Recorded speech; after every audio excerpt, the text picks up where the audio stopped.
Hello, and welcome to another episode of My Two Cent. My name is Paul Emerson, and I'll be giving you my 2 cents. So these videos are being recorded right now for Run Day. I've given myself the task of my long-term goal is within the next 4 years to be self-employed, and I'm currently using the GI Bill to attend college at Full Sail University. I This is my third month, which is the third semester of the course, and I just started programming one, and I'm 2 days into the course, and they're not teaching me how to program at all. They're not, and what I mean is the instructor is not giving me guidance on how to program. I'm expected to basically teach myself. They're giving me all the information that I need to be able to program, and I'm expected to use that information and teach myself the things I need to do to pass the course, which is okay-ish. I say it's okay-ish because I'm not in college because I I'm not in college to learn how to program because I want to teach myself how to program. I'm in college trying to be told how to program. I want to be told exactly what I need to do to be able to learn the discipline of programming. Programming is one of the things I've been trying to self educate on for a while, and I've been failing at it. I've been failing very, very hard at not being able to teach myself the fundamentals of programming in a way that will allow me to get from where I am, which is a novice programmer, to where I want to be, which is an intermediate programmer. The conflict is the same as it always has been. This is what's going on in my life right now. This is where I am. After attending Full Sail homeless, I don't have anywhere to go. I don't have anywhere to live for reasons that are my fault. But this is what I'm doing. This is where I am. This is me now. This is where I sleep at night. I work full time now at Arby's, 40 hours a week, so that I can pay off the $4,000 debt that I have for living expense. The school gives me some money from the GI Bill so that I can provide for my daily living expenses. But since I'm homeless, it's not enough money to cover all of my basic needs, which is basically food because I eat it fast food. I don't have a refrigerator. I don't have any way to save food. So I spend roughly $10 to $40 a day eating. I still have to sleep in my car, which is with the light is on. My car is right here in front of me. I'm expected to teach myself how to program, work full time, sleep outside in a car, drive down the street to Planet Fitness to shower, drive up to the laundromat to do my laundry, while maintaining personal and professional demeanor. Don't get frustrated. Don't get stressed out. Don't have an attitude. And somehow do all of this within 30 days without any guidance from the people that are supposed to help me. Literally, we have an instructor that didn't even show up on our first day. Then the next day, then after the first class, after the lecture, we go to lab, and then in the lab, they don't give us any guidance. They just say figure it out. So this video is basically the reason why this video is I accept defeat is I'm just gonna change my major. I could Here's my position. I'm 41 and I've never been able to teach myself how to program. I came to Full Sail to be taught how to program. I want them to teach me how to program. So here's my position.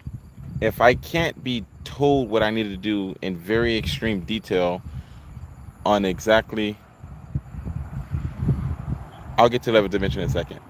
If I can't um,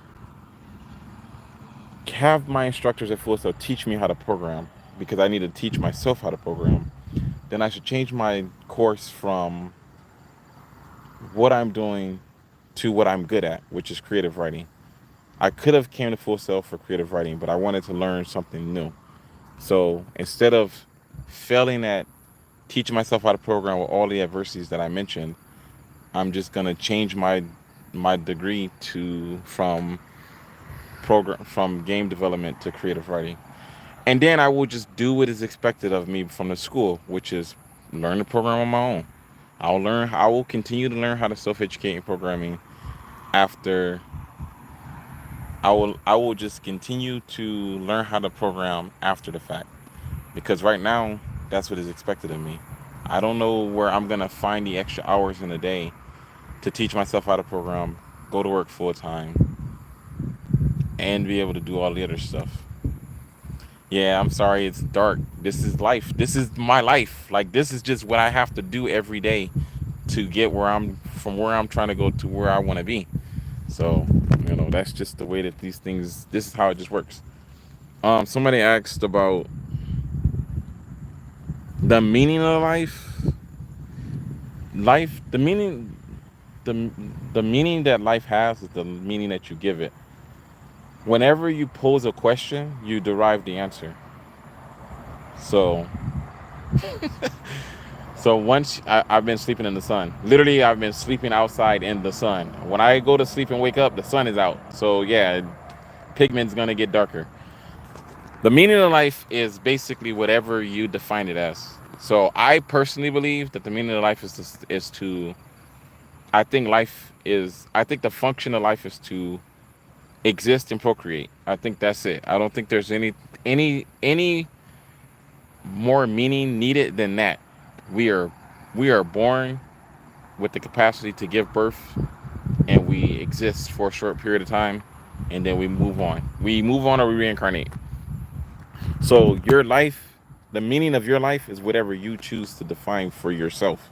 That's what gives you give your life its own meaning.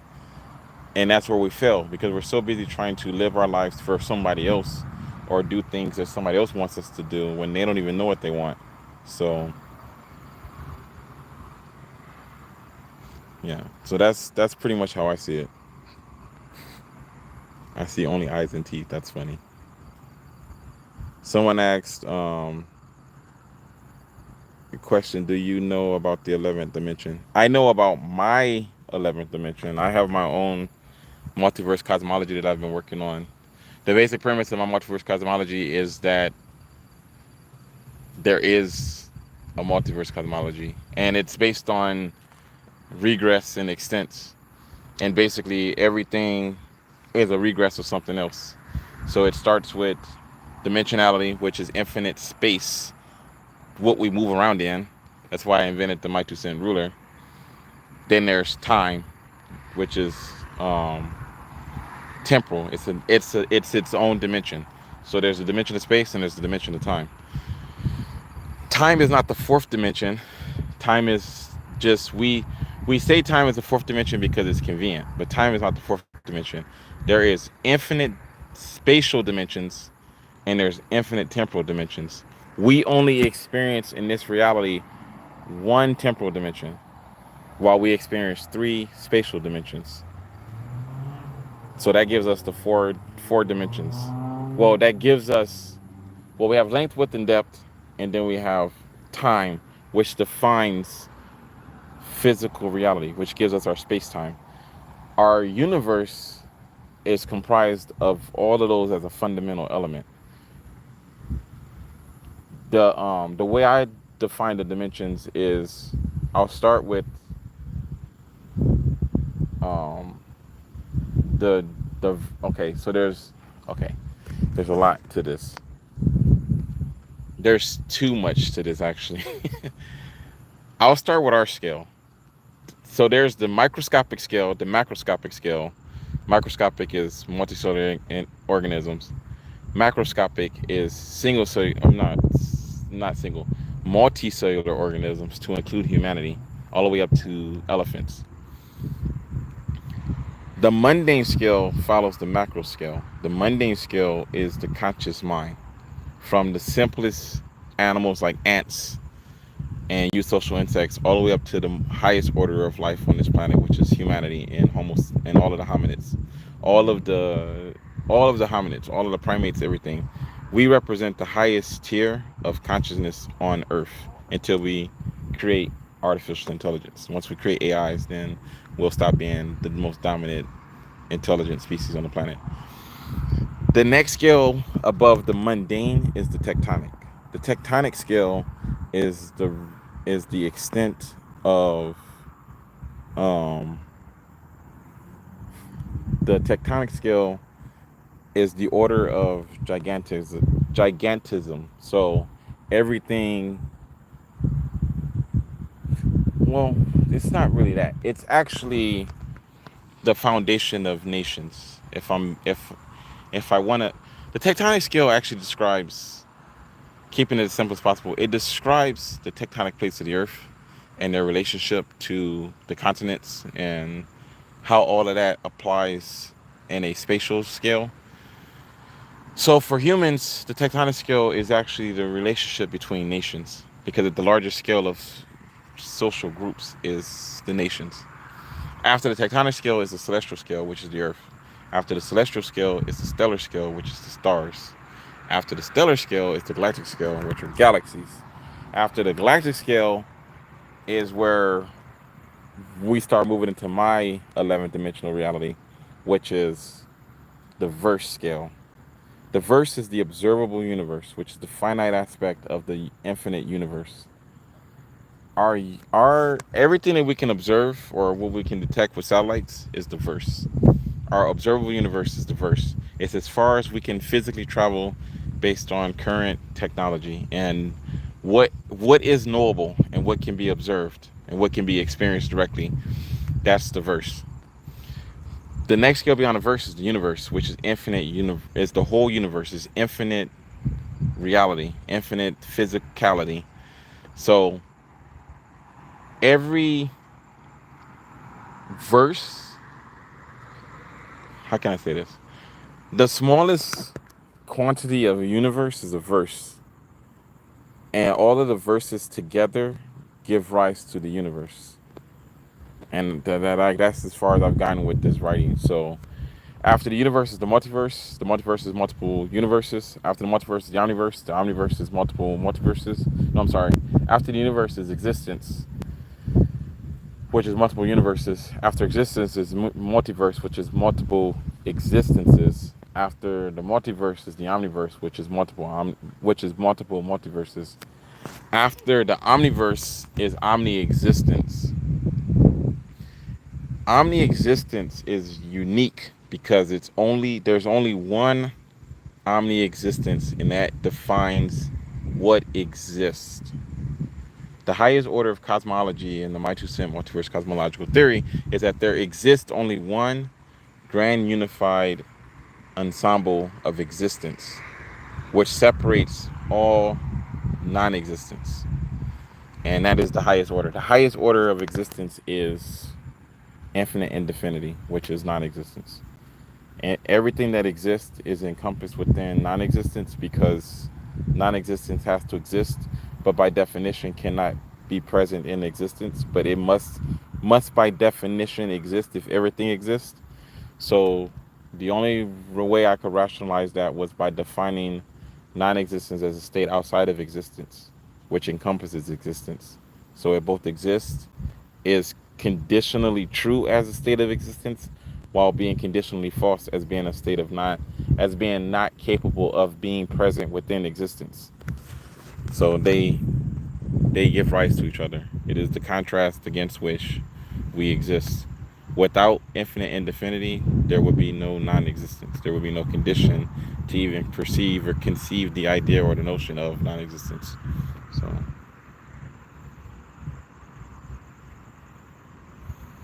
I'm trying.